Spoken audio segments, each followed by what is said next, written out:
আপা আপনার কাছে আপা একটু ফোন দিছি এটা ব্যাপারে আপা।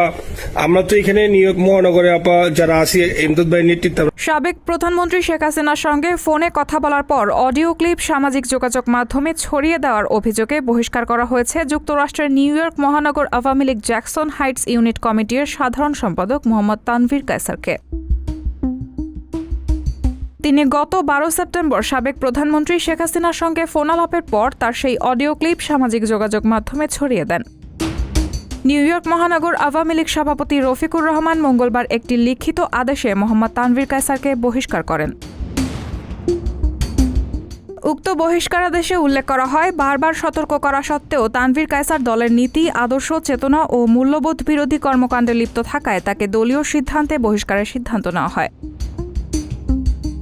রফিকুর রহমান জানান, গত 12 সেপ্টেম্বর সাবেক প্রধানমন্ত্রী শেখ হাসিনার সঙ্গে ফোনালাপের পর তানভীর কায়সার সেই অডিও ক্লিপ সামাজিক যোগাযোগ মাধ্যমে ছড়িয়ে দিয়ে দলের সভাপতি ও প্রধানমন্ত্রী শেখ হাসিনাকে হেয় করেছেন।